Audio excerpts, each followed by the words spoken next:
Amberly, I'm hearing you talk about all these people who are reaching out to you for help. All these people who are saying, "Oh, this book is incredible. You need to sell it." I mean, everyone's sort of clamoring for a lot of the work that you're doing. So I'm really curious what some of your critics are saying. What maybe the other side of this, just being a sex worker and in the public eye in so many ways.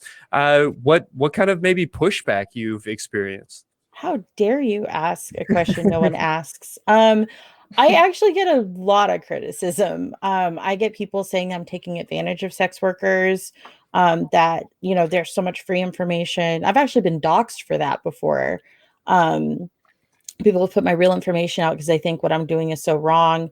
I got into a pretty heated Twitter. I mean, I was nice.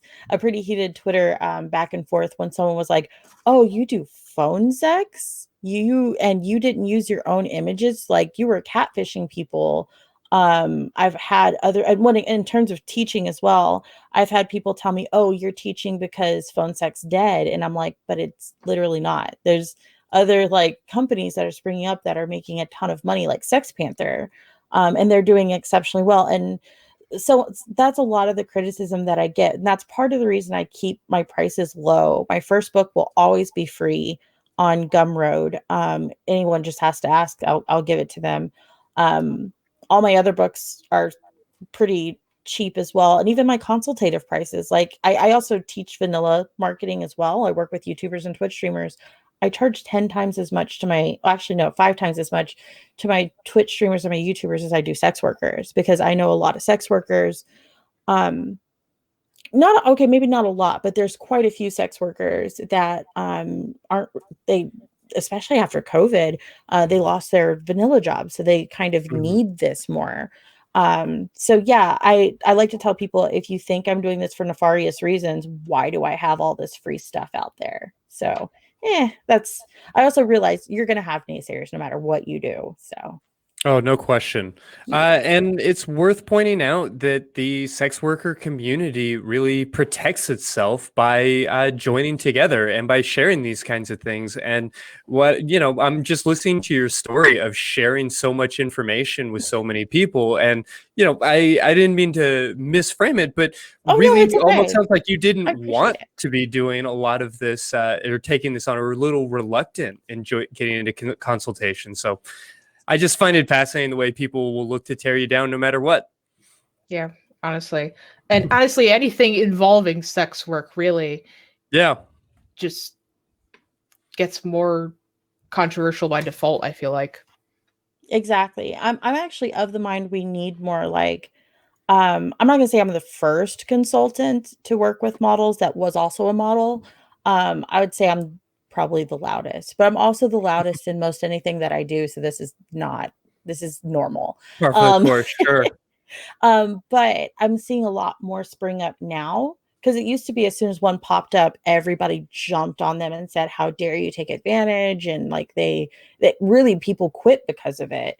But I'm seeing more now, and I think that it actually helps legitimize our industry, that models need this, if that makes Mhm. sense. You can't have an industry where there's no you can't have an industry where there's no teachers or anything in order, Yeah, absolutely. if you want them to get better. So as more and more people flood into it, I actually think there needs to be more. Like I actually want more competition. I actually don't view them as competition, but other people would. So I would say, yeah, we need more. Yeah. Well, I definitely want to jump on the phones, but I think it's just important to point out that this is a real industry and that sex workers are heavily, heavily isolated.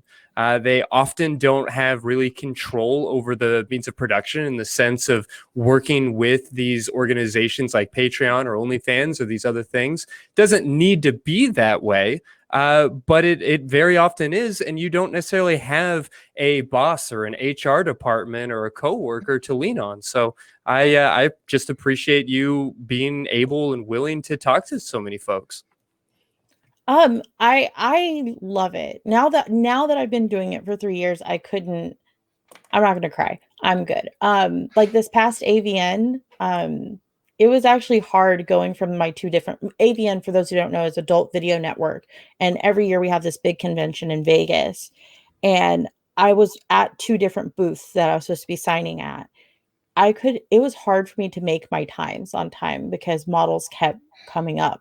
One of my friends had to physically take me to go get food, and we have model lounges in the back where like talent can go eat and not be accosted. But my problem is my fans are now Your models. accosters are models, yeah. Yeah.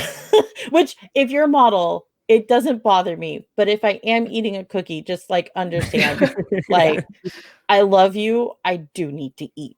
But like it was hard even getting to the lounges. It was hard going in between because like I remember at this one point I was so tired. I was just going back to my hotel. I'd been on my feet for 10 hours. I forgot to eat. I missed lunch. I'm dead. I'm dead at this point.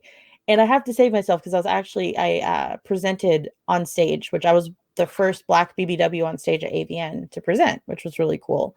So I have to save my voice and be protective. And this model came running up to me in tears and told me that she bought a house because of me. God damn it. No, I'm tough. I'm tough. I'm tough. Um, and that was one of the moments where I was like, I really don't care if I ever make a dime because I really don't make that much money teaching. I still make way more performing. But if I take that hit and not putting that time into my performing, it's more than worth it to have stories like that. Absolutely. So, yeah. Anyways, I'm sorry. I'll shut up.